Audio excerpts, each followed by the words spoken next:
7 months ago, some very brave women came forward to tell their personal stories so that women everywhere could speak up with hope. That a new day is on the horizon.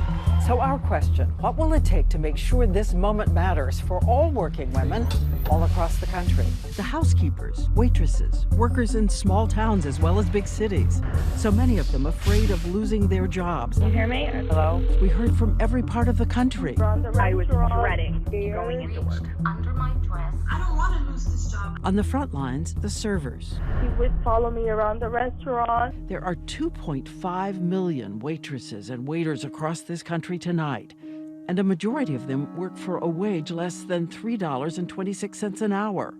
For 12 hours of work, that's a paycheck of $40. Tips are their livelihood. A woman in North Carolina sends us a message. She is a veteran server of 20 years, 6 different restaurants. Since she's still working, she asks us not to give her name and says she's proud of being a waitress, even though the years take their toll. Feet are killing me. My toe hurts. 20, 40, 60. She says every penny she makes goes for school supplies for her children and medical care and a college fund. And she knows how we've all laughed through the years about what waitresses do to earn their tips.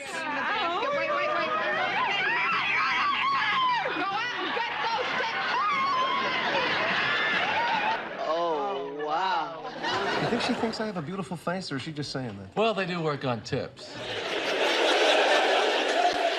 We know it's almost a kind of handbook. Wear red lipstick, lean over.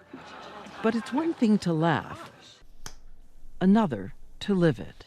I'll say, hi, welcome. What can I do for you? What can I get for you? And they'll just say, show me your tits.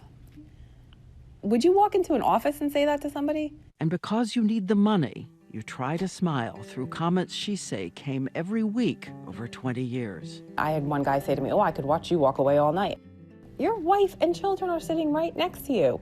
It's a job that it doesn't take education to do. It takes skill, but it doesn't take education.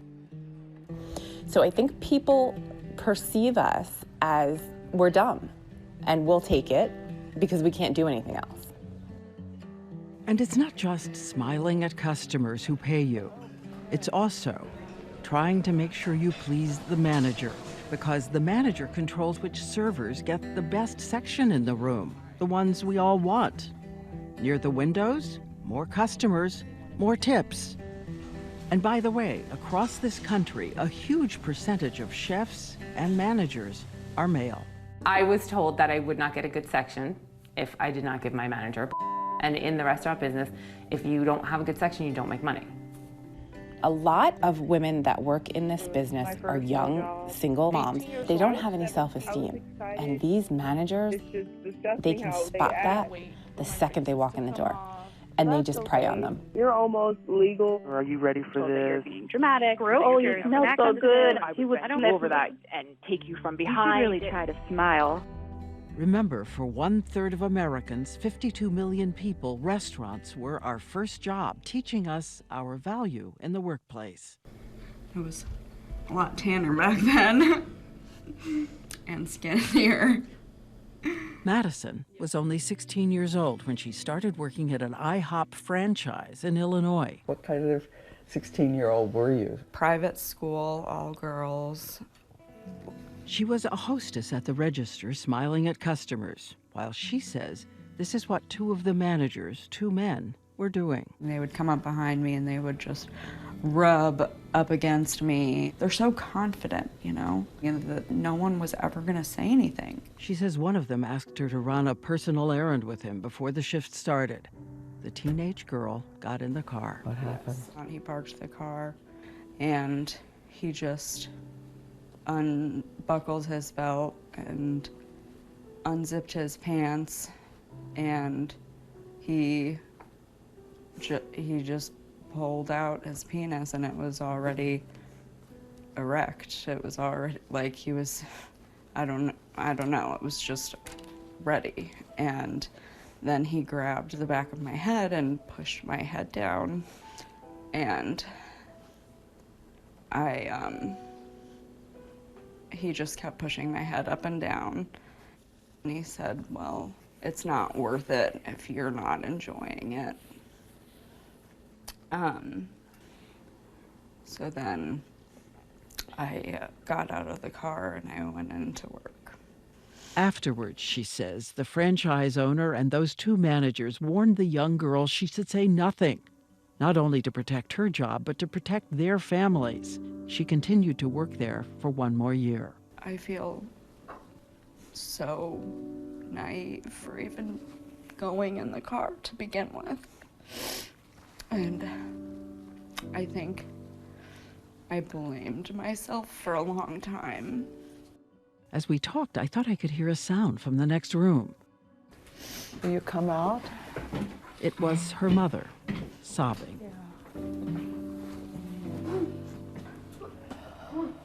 You're stronger than I ever was.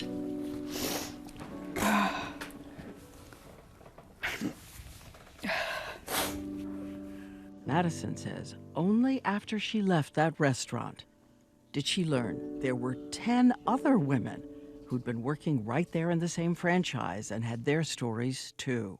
They are now filing suit against the franchise and the IHOP Corporation. The franchise owner has denied wrongdoing but gave us no further comment. The IHOP Corporation would not comment on the litigation, but they told us they are very concerned about any question of harassment in the workplace and hold their franchises to high standards. If no one does anything about it, they're gonna keep getting away with it. In a bitterly divided political climate, there is one thing we appear finally to agree on.